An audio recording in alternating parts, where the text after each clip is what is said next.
Hello বন্ধুরা, good morning, welcome back to my channel. সবাই কেমন আছো? ভালো আছো? আমিও কিন্তু খুব ভালো আছি। তো দেখো, প্রতিদিনের মতো আজ চলে আসলাম ডেইলি ব্লগ ভিডিও নিয়ে তোমাদের সাথে গল্প করতে। তো আজকের সকালটা ছিল একটু অন্যরকম, একটু আলাদা। তো বন্ধুরা, সবার কাছে কিন্তু রিকোয়েস্ট রইলো, কেউ ভিডিওটা স্কিপ করে যাবে না, সবাই কিন্তু লাস্ট পর্যন্ত দেখবে, কারণ আজকের ভিডিওয় মজার মজার জিনিস আছে। তো তোমরা দেখতেই পেলে ফার্স্ট সকালে আমরা কোথায় চলে গিয়েছিলাম, একটু ঘুরোঘুরি করতে। আর জানো তো, শীতের সময় একটু রৌদ্র উঠলেই কিন্তু ঘুরোঘুরি করতে বেশ ভালোই লাগে। তো তার জন্য দেখো, আমরা শীতের সময় একটু বেরোতে গিয়েছিলাম।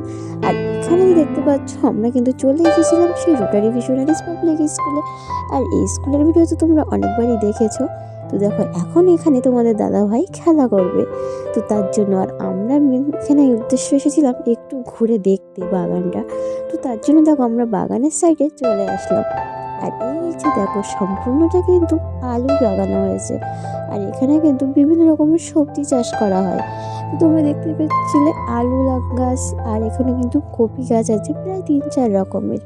তো ব্রোকলি গাছও আছে, বেগুন গাছও আছে, বিভিন্ন রকমের। আর সকালবেলা বিকালবেলা কিন্তু এখানে বেশ বাচ্চারা খেলাধুলাও করে।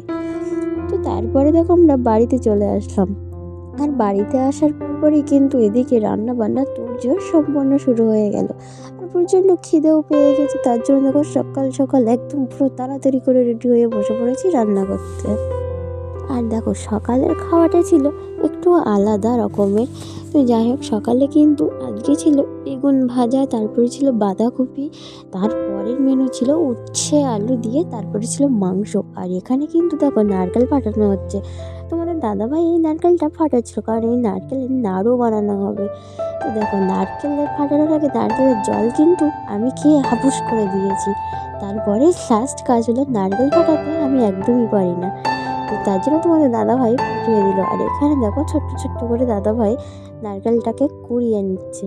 আর দেখো, আমি তাড়াহুড়ো করে একা রান্নাটা সামলাতেই পারছিলাম না, যার জন্য মা চলে আসলো।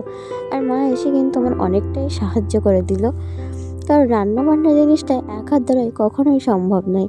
তো দেখো, প্রায় গল্প করতে করতে রান্নার কিন্তু প্রায় শেষ পর্যায়ে চলে এসেছি। এমন সময় কিন্তু বাবা নদীর থেকে চিংড়ি মাছ এনে দিল। আর দেখো, অনেকটা পরিমাণে প্রায় চিংড়ি মাছ পেয়েছি। আর এই নারকেল দিয়ে চিংড়ি মাছের মালাইকারি খেতে কিন্তু বেশ ভালোই লাগে। তো তোমাদের কেমন লাগে অবশ্যই কিন্তু কমেন্টে জানিও। এই শীতের সময় একটু কষা কষা তরকারি, একটু মালাইকারি, একটু মাংস কষা, এসবগুলো কিন্তু বেশ খেতে মজাই লাগে। তো আমার মতো এরকম কে কে আছো অবশ্যই কিন্তু কমেন্টে জানিও। তো দেখো, নাড়ু বানানোর জন্য কিন্তু এইভাবে নারকেলগুলোকে রেডি করে নিতে হবে। তো বন্ধুরা, আমি ভিডিওটা আর বেশি বড় করছি না, এখানে শেষ করছি। সবাই তাহলে ভালো থেকো, টাটা, বাই বাই।